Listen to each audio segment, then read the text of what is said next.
Fabrizio Romano has confirmed that Manchester United have been offered the chance to sign Victor Gyokeres and hijack the Arsenal deal. We've had lots of reports of this in recent days, but Gyokeres has made it clear he wants Arsenal. But could Manchester United change Gyokeres' mind and hijack the deal?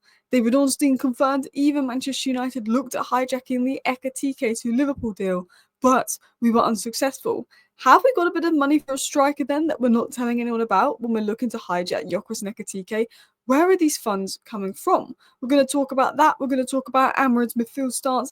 Amorim is not willing to let midfielder go under the radar. And I think a big problem Manchester United have had over the last 10 years, I feel like almost, is we've gone into so many transfer windows needing a midfielder and neglecting it, or not signing the right midfielder, or waiting till the end of the window to get a midfielder in. We've gone through so many windows knowing we need a midfielder to then not getting what we need. I wish we'd have got Moises Caicedo when we got Mason Mount, and I made that very clear at the time. You know, we should have gone for a more defensive profile. We've ignored midfield for too long, and Amorim doesn't want that to happen. New goalkeeper for Tour. Could there be a goalkeeper twist on Tour? Because two of the young keepers are going out on loan. So, you know, we need a keeper for Tour with no Onana. Could Lammens be happening? Could it be advancing? We will talk about that. Also, updates in Hojlund. United do not trust Rasmus Højlund. Juventus have interest. Despite Hojlund wanting to stay, there's a strong possibility Hojlund could leave. United could push Hojlund out the door, with Juventus potentially willing to give United £32 million to do a deal. What is your thoughts on that? And then Sancho blow. Despite Italian media making out that Sancho was very close, it's not. And that's really annoying, but it's not. So, hello, and welcome back to Alice Talks Football, and welcome back to your 10-minute Manchester United news, transfer news, and update roundup. Well, we're going to round up all these stories in 10 minutes, give you my thoughts if I think it will come true or not. So let's start with Gyokeres news. In the recent hours, Manchester United have been offered the chance by intermediaries close to Sporting to bid for Victor Gyokeres and hijack the move. So Manchester United have been offered the opportunity to hijack the Gyokeres move. Basically, what this is, and I'm going to be straight up honest with you guys, is Sporting want more money out of Arsenal. But because Victor Gyokeres isn't training, is refusing to come back to Sporting, and has told everybody he only wants Arsenal, they're not getting a bidding war. Arsenal are not increasing their offer. And basically, Sporting want Man United to come in because they know if Man United came in and Gyokeres was open to coming to Manchester United, and we put in a big bid, it could help them get an extra 10 million out of Arsenal. Sporting want Manchester United to enter the race for Gyokeres. Manchester United don't want to enter the race for Gyokeres because Gyokeres has told them very clearly his first choice is Arsenal, and United don't want to make a bid for him to then help, facilitate his move to Arsenal, because that would then force Arsenal to bid for him. What Sporting want, and they're offering Victor Gyokeres to Manchester United, and they want a hijack. More money out of Manchester United, they want a hijack. Berta Arsenal saying this is our offer, accept it, because Sporting know they'll get to the end of the window, and if nobody else is coming for Gyokeres, they have no choice but to accept Arsenal's offer because he's not going to play for them. Manchester United have been offered the chance to sign Gyokeres, but we know he wants Arsenal. We know that's his preference. And as David Ornstein said here, United tried to enter the race for Hugo Ekatike last week, but he committed to Liverpool. They then inquired about Gyokeres, though the striker has made clear his interest is only in joining Arsenal, and United do not intend to advance on anyone unless the desire is mutual. Now, the interesting thing mentioned by David Ornstein is the fact that Manchester United were looking at Ekatike and Gyokeres, which I think suggests potentially there could be some funds there. I think that was a very interesting point mentioned by Ornstein. But United might have inquired, in these last few days about Gyokeres, showing a bit of interest. He's not going to Arsenal yet, so let's inquire. But Gyokeres' stance is still, I only want Arsenal. I think if Gyokeres was potentially open to United because he was so desperate to get out of Sporting, potentially we have a chance. I think he will end up at Arsenal. I think Manchester United are just there waiting to see if it falls through. Because I think if it falls through, I think he'd rather go to Manchester United than stay at Sporting. Anyway, Manchester United will sign a striker this window, but I don't think we'll be signing Victor Gyokeres. We know we're not getting Ekatike. We know we're not getting Delat, which were Manchester United's 33 choices. Watkins, Jackson, Sesko and Moise Kean have been linked the most recently. I think with Garnacho and the interest in Villa and Chelsea, it's definitely one to watch. I think Sesko would be the most difficult one to do out of all of those and the most expensive. I think that's the least likely. But if United don't make much money in sales, they may be turning their attention to maybe players that are cheaper, maybe a Rodrigo Muniz, maybe a Gonzalo Ramos. So we don't know what way Man United are going to go. But what's really important, and David Ornstein mentioned this yesterday, that Man United wants to sign a goalkeeper, a striker, and a midfielder. And what's really important is that we don't neglect the midfield like we love to do.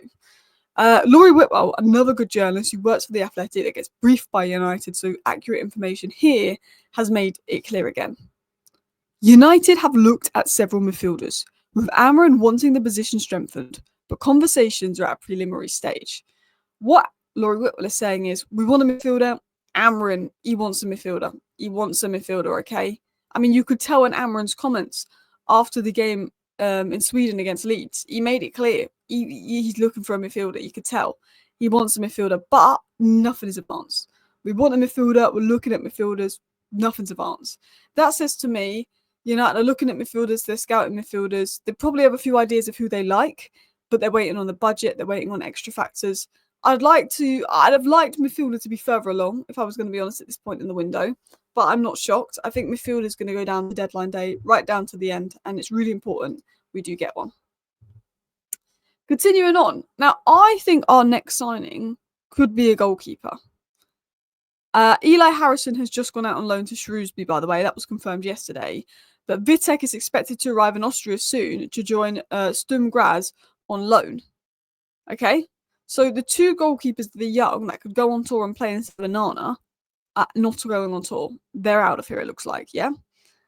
Got Bayendir and Heaton on tour. That is it, basically. So we're in a position now where we're not going to have a goalkeeper on tour, Heaton and Bayendir. So could United bring in a goalkeeper before a striker, particularly with goalkeeper rumoured to cost 10 to 14 million pounds? Could they? Because Ben Jacobs have said United's original plan was to bring in a young second-choice goalkeeper. Talks for Sen Lammens are ongoing. We know they want to offload Bayendir. We know Bayendir is looking at his options and not expected to stay. So Bayendir playing on pre-season tour is kind of useless, and Heaton is the third choice. Could United look to bring in potentially someone like Lammens for tour? I wouldn't be shocked because Romano's linked this to Lammens. Ornstein said it's not about a particular order. It doesn't necessarily mean we'll sign a striker next. Could something happen? We've got the Botafogo keeper John Victor we've been linked to, and we've got San Lammens or Royal Antwerp that we've been linked to, yeah? Could something advance? Could United all of a sudden speed up this Lammens deal to maybe get him on the plane for pre-season tour? We'll have to wait and see. I don't know where the money's coming from. I think we're focusing on a striker. We don't do deals quickly. But Romano's linked us to the guy. There's talks ongoing with the guy. Something tells me this could be our next signing. I could be very wrong. I'm not saying I know this is going to happen, but I'm just saying I wouldn't be shocked. With Harrison and Vitek being loaned out this week, I would not be shocked if United signed a goalkeeper next to bring them in tour with Anana out injured. Would not be shocked if Lammens or one of the goalkeeper links advance quickly. I think it could be one to watch. I honestly do. I might be wrong, but I think it could be one to watch. Anyway, let's talk about Rasmus Hojlund, guys, because Fabrizio Romano gave an interesting update on Rasmus Hojlund. He said this over on YouTube. Højlund wants to stay at Manchester United and fight for his place, compete and be a Manchester United player and do his best. So Romano said that Højlund would like to stay at United and fight for his place. However, Romano said the only way for Højlund to leave United is if Man United manager, whoever will, go to the player and say, okay, we don't trust you anymore, you have to go. In that case, Højlund will obviously then consider his options. And let's be honest, Man United don't trust Højlund because they were talking with him with Inter, they've been talking with him with AC, they've been talking with him and Italian clubs. We're looking at new strikers. We've got Xerxes, we've got Mbeumo and Cunha in that could play striker. If they rated Højlund, if they trusted Højlund, we wouldn't be looking at Jackson, Sesko and all these other strikers. We wouldn't be looking at it, okay? They don't trust Højlund. They don't want Højlund. I don't know why Højlund is not seeing that. I think Højlund wants to make it work at United and wants to stay at United. But Højlund knows if another club goes in for him and United accept a bid, he will go to that other club because he's not going to go where he feels not wanted. So Romano said that Højlund wants to stay and fight for his place. But this is the big news on Højlund. David Ornstein said, despite Rasmus Højlund's desire to stay, there is a good chance that he leaves this summer. Laurie Whitwell also said, who works with the Athletic credible outlet, Højlund is more likely to leave than stay. So that's two updates saying that there's a good chance Højlund leaves. because he's not wanted, and he knows he's not wanted deep down, and he'll know he has to look for a move. Now, Graham Bailey is saying, interestingly, that Juventus are reportedly open to a permanent deal for Højlund, but only if United are willing to accept around half of the 64 million, which is 32 million pounds. I would look at it and be like, cool, take it. The problem is, I think his book value is still 37 million. So to avoid making a loss in PSR, which would put us in a worse financial position, we need to somehow get 37 million out of Juventus. That's what we need. I don't know if Juventus will pay that. There's clubs willing to pay 30 to 35 million for Hojlund. Will they stretch to the 40 that we need? We'll have to wait and see. And people are saying, I can't believe people even pay that for Hojlund. It's because he's very young, he's on low wages, and he is very highly rated over in Italy. Anyway, last but not least, Dimarzio, who's been telling us that Sancho to Juventus is close and nearly done, has now just told us, and basically admitted that he and the Italian media has lied, that Jadon Sancho to Juventus is on hold because they brought in Consal, and Juventus need sales to go and do a deal for Sancho. So Sancho to Juventus is on hold. So yeah, that is your latest news, by the way, in regards to all the United news roundup in 10 minutes. I'm just going to make sure no story has broke in these last 10 minutes while I've been recording. I don't think so. Anyway, big up everyone. Thank you for watching. Bye.